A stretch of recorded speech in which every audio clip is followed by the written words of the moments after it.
Doctors treating cervical cancer patients in the country's health facilities are pushing for the cost of treatment to be fully absorbed under the NHIS. Many sufferers who spoke to JoyNews' Seth Kwame Boateng in his hotline documentary Cervix in Crisis raised concern about the high cost of treatment. The NPP listed cervical cancer as one of its top priorities under the health segment of its 2016 election manifesto, and they promised to make its treatment free. But although the NHIA has captured treatment under the scheme, many aspects of the treatment are not covered, making it difficult for sufferers. Consultant obstetric gynecologist at the Kolebu Teaching Hospital, Dr. Titus Bayo, has been speaking about cost of treatment on the Super Morning Show and says the scheme does not cover treatment. If we just change our policy and decide that as a country, we think that from today, if the president or anybody takes that decision that we do not want anybody to die from this again, or the NHIA decides that no one should suffer from this in this manner again, so henceforth we are screening the entire nation, it will be done. If you look at the cost, it actually would make more sense to prevent people from getting the advanced form and eventually dying, even to the NHIS, than if we screen them. But as it is now, we are not doing that. And we wait for them to get the worst form of it, come and lie in hospital, and the disease don't kill them that rapidly. It gives about 10 to 15 years of waiting period. We eventually even get into the advanced form, and you can attest to it. You can go through treatment for months, and eventually they end up dying. It is indeed a very serious issue. Head of the health desk here at JoyNews joins me in the studio for some details on this. Fred, tell us exactly. Now, what we're doing is trying to link this to manifesto promises. It's about time, you know, these things are carefully demanded, if you like.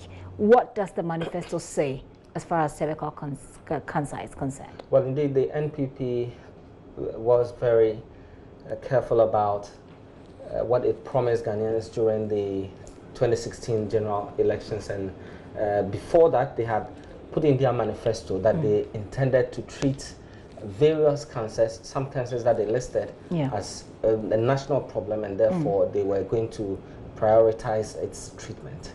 And I tell you, I'll bring to you verbatim what they put in the manifesto under the health segment on point Q. It says, recognizing the increasing incidence of cancers, and they break it down: childhood cancers, breast cancer, cervical cancer, prostate, and other cancers as a national problem.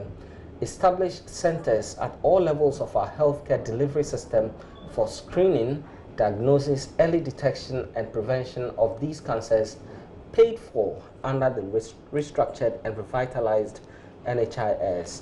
It means that if you got any of these cancers, you should be able to get treatment at the facilities. As we speak, it's only 2 of those cancers listed above, as I read to you, that are captured under the NHIS. Fortunately for us, cervical cancer is one of them. The other one is breast cancer. It's unclear whether the systems they said they were putting in place in the various health facilities are in place. And I mean, we don't know of any any cancer centers. There was supposed to be a cancer detection center, I think they said. We don't know of any of these centers. Yes, so we'll clarify that with the Ghana Health Service when they join us on the line shortly. But fortunately, we have 2 of these captured under the National Health Insurance Scheme, and so that should do for us. All right. What we know is this is what the party, promised Ghanaians. Indeed. On the ground, what is the story? Well, the story differs from one health facility to the other. We've made our checks across the country, in the regions, in the districts, and what we're getting is that there are some aspects of the disease that when people report are given some treatment, but it isn't everything, just like we heard from the Dr. Titus Bayo. Not everything is taken care of, and so some facilities exercise discretion and treat as depending on what they've seen.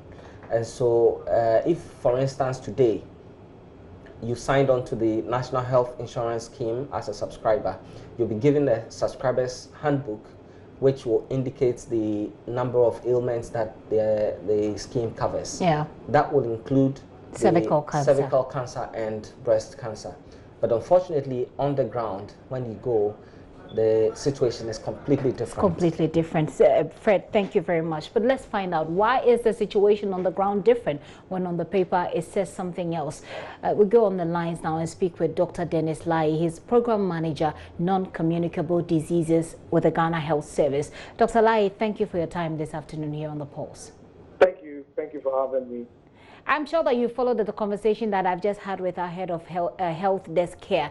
It looks as if on paper cervical cancer is covered, but on the ground, hospitals are able to exercise discretion, and so people go there with cervical cancer, and depending on perhaps the ability or the capacity of the health facility, the people don't get the treatment. Well, thank you very much. And I think that one of the things we ought to be quite clear about is that some of these issues come up, they are situational. So depending on the situation, for example, if the drug that is covered is not available in the facility, for example, or the laboratory tests that are required are not available, then people will be compelled to have to go to other places where they can get it, and they would have to pay for the service. But because I'm not an oncologist, I don't want to go into the full details of what the situations are. My few years experience in Gonfanoche, those are some of the reasons why people don't get the full spectrum of services as is expected for the National Health Insurance Scheme. And I think that we just go by the example I've given, then the onus would fall on institutions to be able to make these services available. Because I think that the NHIA, the benefits package is by law, and we expect that it will be available. But if it's not, and patients obviously needing the services would have to look for other alternatives. So I think we have to look at the bigger discussion of how we can make these services available in practice and not just on paper, as earlier discussant mentioned.